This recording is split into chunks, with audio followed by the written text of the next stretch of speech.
Yusuf ayat ketiga. Di situ dikatakan Allah, Bismillahirrahmanirrahim. Nahnu naqussu 'alaika ahsanal qasasi bima auhayna ilaika hadzal Qur'an wa in kunta min qablihi laminal ghafilin. Kami menceritakan kepadamu Muhammad kisah yang paling baik dengan mewahyukan Al-Qur'an ini kepadamu, dan sesungguhnya engkau sebelum itu termasuk orang-orang yang tidak mengetahui.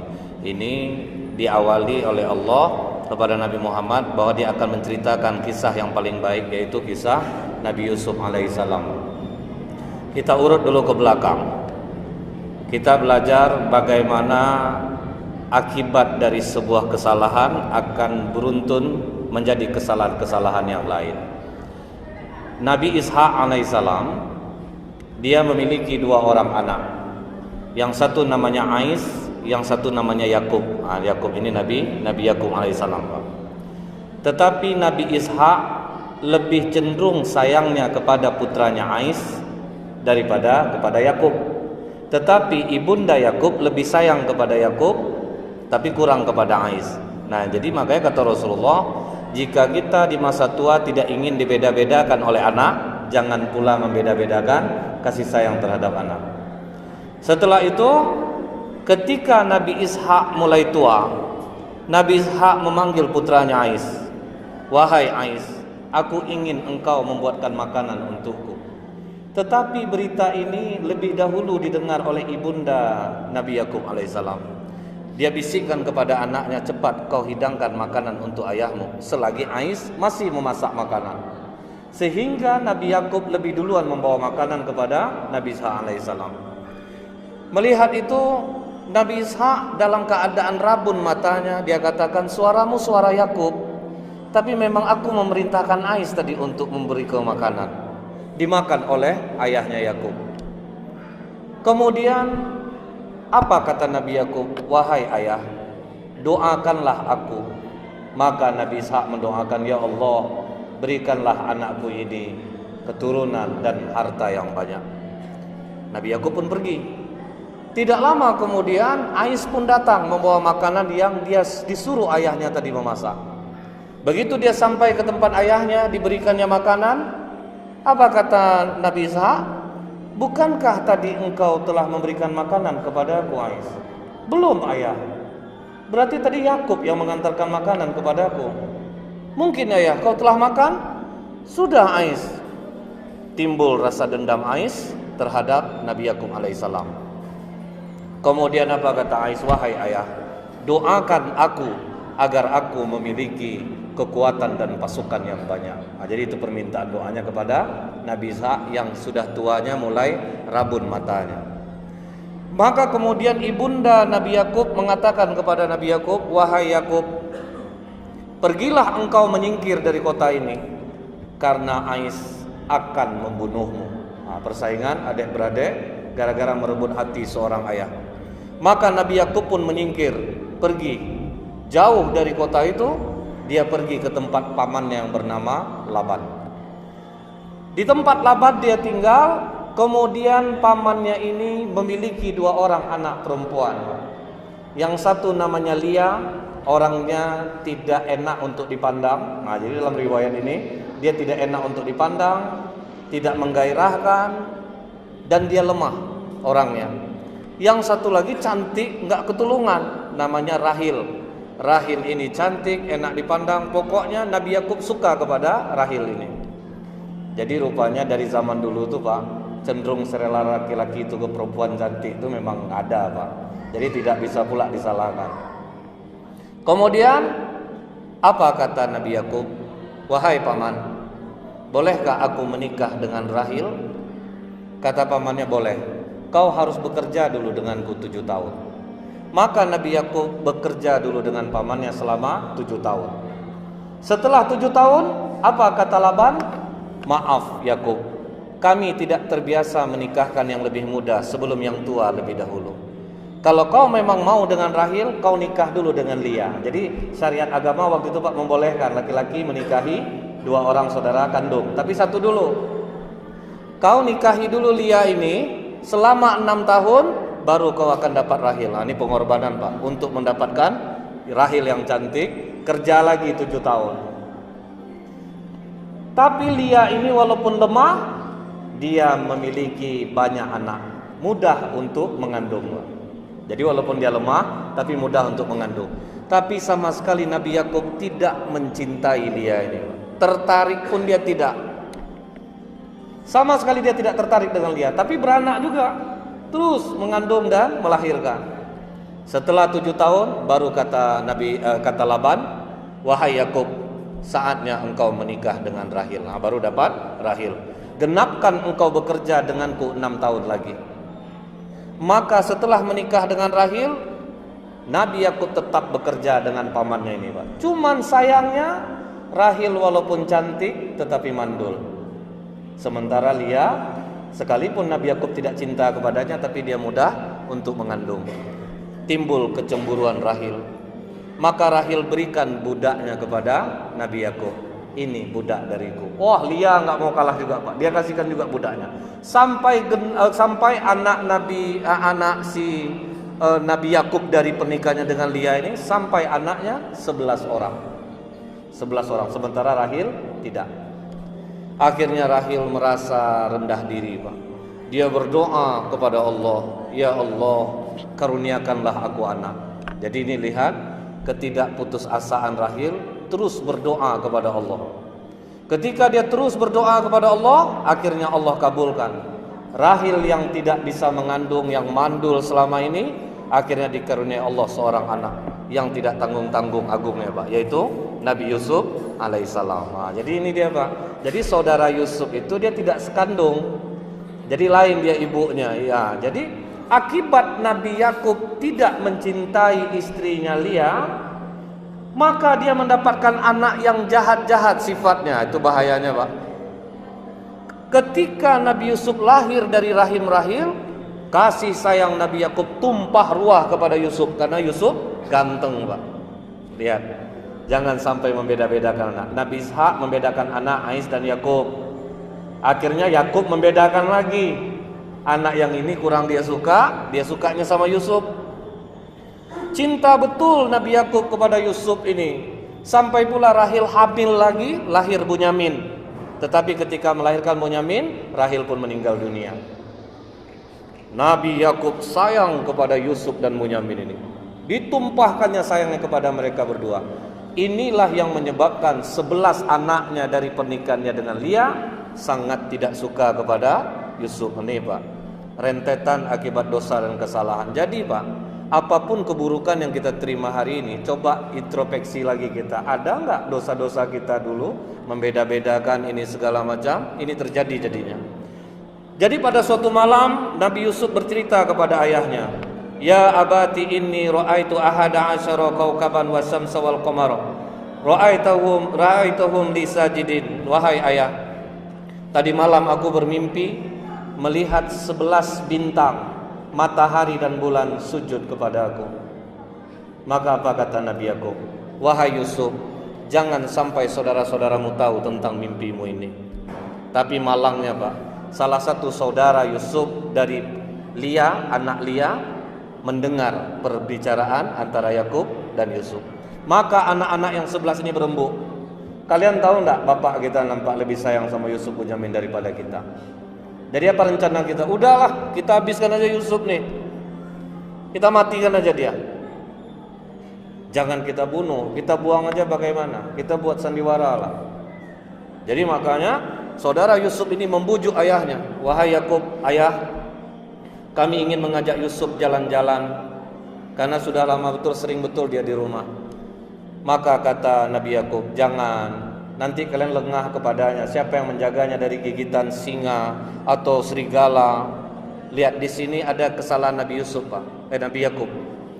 Dia menyerahkan urusan perlindungan keluarganya, mengkhawatirkan anaknya kepada anak-anaknya yang 11 ini, bukan kepada Allah. Nanti kalian lengah, dia diterkam singa. Waktu itu Nabi Yakub tidak mengatakan Allah yang melindungi, tapi dia menganggap anak-anaknya ini yang memiliki kekuatan. Janganlah, nanti kalian lengah.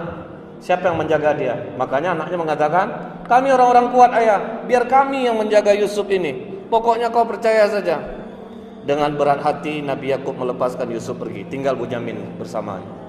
Sampai di jalan berubah niat, jangan membunuh, dibuang saja. Dibuang Yusuf ke dalam sumur yang sebelumnya diambil dulu gamisnya. Diburu binatang, darahnya diusapkan ke baju Yusuf, kemudian dibawa pulang. Anak-anaknya menangis di hadapan Nabi Yakub. Wahai ayah, betul kau bilang ayah, kami lengah daripada Yusuf sehingga Yusuf diterkam oleh singa. Ini bukti bajunya ayah.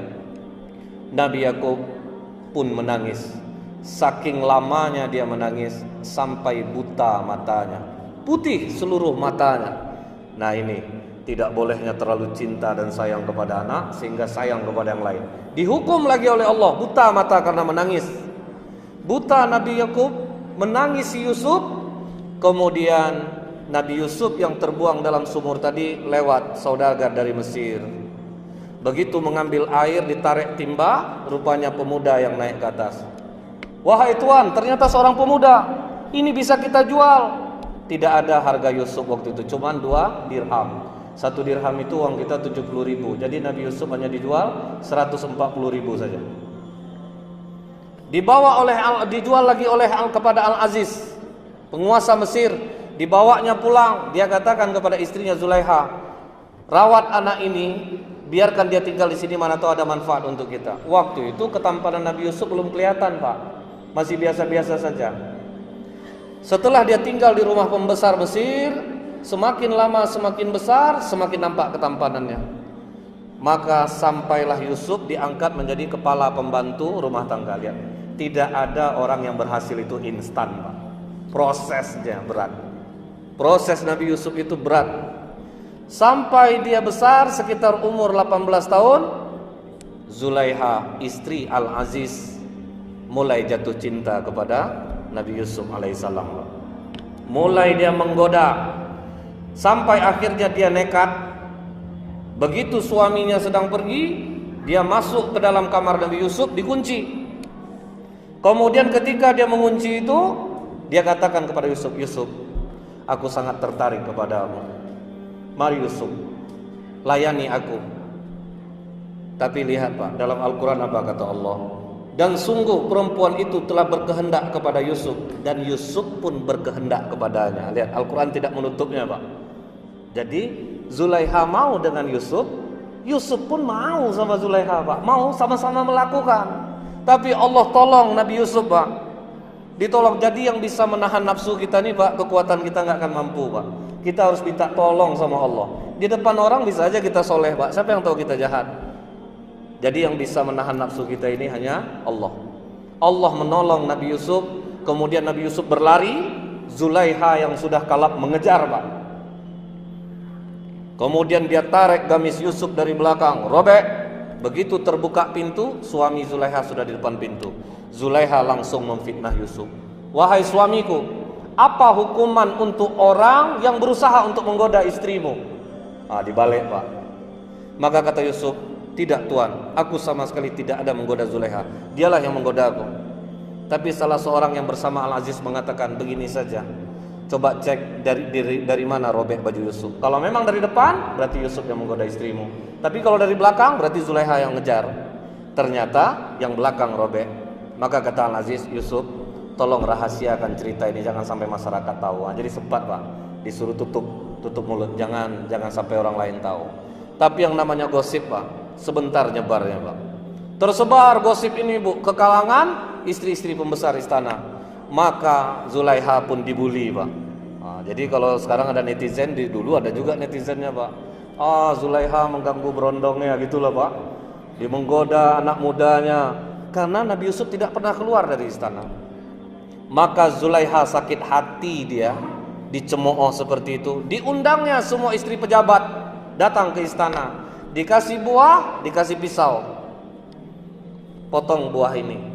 Sedang memotong, pintu pun dibuka. Disuruh Nabi Yusuf jalan keluar, Pak. Berapa ganteng Yusuf, Pak. Sampai ibu-ibu itu tidak merasakan tangannya dipotong sendiri. Berapa kira-kira tampannya itu, Pak?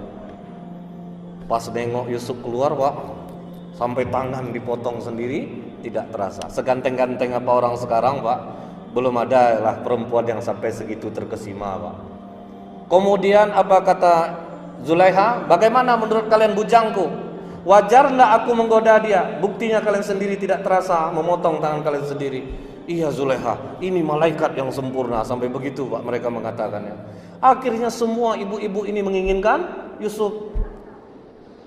Maka diancam oleh Zulekha, kalau kau tidak mau Yusuf melayani kami, kau akan kami penjarakan. Maka kata Nabi Yusuf, ya Allah, penjara lebih aku sukai daripada aku harus melayani mereka. Dari umur 18 itu Nabi Yusuf pun masuk penjara untuk mempertahankan imannya. Yusuf berkorban, dia dipenjara dengan kesalahan yang tidak dia lakukan. Sampai umur berapa? Sampai umur 27 tahun. Singkat cerita, raja bermimpi. Dia melihat dalam mimpinya 7 ekor sapi kurus memakan 7 ekor sapi gemuk. Kemudian 7 tangkai yang berwarna hijau, 7 tangkai pula yang kering. Bingung menafsirkan mimpi raja ini. Teringat 2 orang yang bersama penjara Yusuf, yang satu tapi sudah mati, yang satu masih hidup. Dia katakan kepada raja, ada 1 orang sama dengan aku waktu di penjara, bisa menakwil mimpi. Siapa? Yusuf. Maka raja datang kepada Yusuf, wahai Yusuf, aku bermimpi. Diceritakan mimpinya. Apa kata Nabi Yusuf? Akan tiba zaman 7 tahun masa subur, penuh makanan, ekonomi aman. Tapi setelah itu akan datang 7 tahun masa sulit. Setelah itu tiba masa 7 tahun kalian berberas anggur. Jadi kalau panen, setengah saja ambil sekarang, setengah lagi simpan. Maka kata Nabi Yusuf, jadikan aku bendahara negeri ini. Jadi lihat Pak, kalau kita memiliki kemampuan boleh meminta jabatan. Nabi Yusuf meminta, dalam Al-Quran disebutkan Nabi Yusuf meminta, jadikan aku bendahara negeri ini, karena dia memiliki kemampuan. Kemudian, baik kau kujadikan bendahara negeri ini, tapi syaratnya satu Tuhan, tolong kumpulkan dulu ibu-ibu yang pernah mengatakan aku mengganggu mereka, tanyakan kepada mereka, benarkah aku melakukan itu? Bersihkan dulu nama aku. Jadi Nabi Yusuf minta bersihkan namanya. Setelah ditanyakan, mereka ngaku bukan Yusuf yang menggoda kami, kamilah yang berkehendak kepada Yusuf. Maka Nabi Yusuf pun begitu keluar dari penjara, umur sekitar 28-29 tahun, dia memegang negeri Mesir sebagai bendahara Mesir. Setelah itu apa Pak? Setelah masa subur berlalu, 7 tahun disimpan stok makanan. Keluarga Nabi Yakub pun kelaparan. Mereka datang ke Mesir untuk meminta makanan, membawa pengganti-penggantinya emas untuk mengambil makanan. Di situ Nabi Yusuf menandakan semua saudaranya. Dia ingat Pak, ini saudaraku ini. Diberi Nabi Yusuf makanan yang banyak. Kemudian emas untuk menukar tadi dimasukkan Nabi Yusuf ke dalam karung-karung mereka. Kalian kalau kehabisan makanan lagi, tolong kalau kembali kemari bawa saudara kalian yang seayah. Dari mana kau tahu kami punya saudara yang seayah Tuhan? Sudah, pokoknya bawa saja. Kalau tidak kalian bawa, kalian tidak akan dapat makanan lagi. Karena Nabi Yusuf sudah rindu Pak dengan adiknya. Pulang. Setelah pulang, kemudian lama-kelamaan makanan mulai habis. Apa kata anak-anak Nabi Yakub? Wahai ayah, stok makanan kita habis. Sementara bendahara Mesir mengatakan kalau kami mau minta makanan lagi, mesti bawa Bunyamin ayah. Dia tahu kita punya adik Bunyamin. Buktinya lihat ayah, emas-emas untuk nukar barang dimasukin lagi kemari. Berarti kami masih bisa nukar lagi nih ayah. Apa kata Nabi Yakub? Tidak. Kalian sudah berkhianat soal Yusuf. Aku tidak mau lagi kehilangan anak aku satu ini. Tolong ayah, nanti kita akan kelaparan. Akhirnya Nabi Yakub ngalah. Apa kata Nabi Yakub? Berjanjilah kalian kepada Allah untuk menjaga Bunyamin. Baru pakai Allah Pak, yang kedua. Jadi Nabi Yakub baru mengatakan berjanjilah kalian kepada Allah bahwa kalian akan menjaga dia apapun yang terjadi. Dibawa Bunyamin ke Mesir. Nabi Yusuf menahan rindunya melihat adiknya datang Pak. Bagaimana cara dia menahan adiknya? Kemudian di antara karung-karung yang sudah diisi makanan, diisinya 1 piala emas di tempat karung adiknya. Disuruh pulang. Begitu di pertengahan jalan dikejar. Tunggu. Kami kehilangan piala dari emas. Siapa di antara kalian yang mengambilnya? Kami tidak ada mengambilnya Tuhan. Kalau kedapatan dalam karung kalian bagaimana? Kami rela menjadi budak. Diperiksa karung-karung itu. Dapatlah di karung Bunyamin. Nah lihat adik kalian yang mencuri. Ditangkap Bunyamin oleh Nabi Yusuf alaihissalam. Bawa, ketakutanlah semua saudara ini. Kita sudah berjanji dengan ayah untuk mempertahankan Bunyamin. Tapi bagaimana ini? Bunyamin pun ketakutan. Apa kata Yusuf ketika memeluknya? Jangan takut Bunyamin. Aku Yusuf. Wah, di situ senang hati Bunyamin melepas kerinduan dia dengan saudaranya. Saudara-saudaranya pulang. Begitu pulang menangis, ayah, betul ayah, kami tadi sudah berusaha, tapi rupanya ini yang terjadi. Tapi saat itu hati Nabi Yakub tenang. Apa kata Nabi Yakub? Aku mencium aroma Yusuf. Aku yakin Yusuf masih hidup. Kalian kembali lagi ke sana. Balik lagi ke situ. Begitu kembali lagi, apa kata Yusuf ketika dia menggendong Bunyamin di sampingnya? Ingatkah kalian siapa aku? Ingatkah kalian memasukkan aku ke dalam sumur? Diperhatikan oleh Saul. Engkau Yusuf. Iya. Iblis telah membuat kita pecah. Jadi kalian pulanglah dulu, bawa gamisku ini kepada ayah. Gosokkan ke matanya agar dia bisa melihat kembali. Jadi dibawalah gamis Yusuf pulang. Lihat Pak, Nabi Yusuf tidak dendam dia dengan saudaranya. Bawalah ayah dan ibu tiriku kemari. Disitulah datang ramai-ramai lagi ke Mesir. Nabi Yakub pun menghormati Yusuf. Apa kata Yusuf menegakkan ayah dan ibunya? Ayah, inilah arti mimpi yang pernah aku katakan kepada ayah dulu. 11 bintang dan matahari bulan. Ayahnya matahari, ibunya bulan, bersujud kepadaku. Wah, itulah Pak, kisah yang paling baik dalam Al-Quran tentang Nabi Yusuf alaihissalam. Subhanakallahumma bihamdik, asyhadu an la ilaha illa anta, astaghfiruka wa atubu ilaik. Assalamualaikum warahmatullahi wabarakatuh.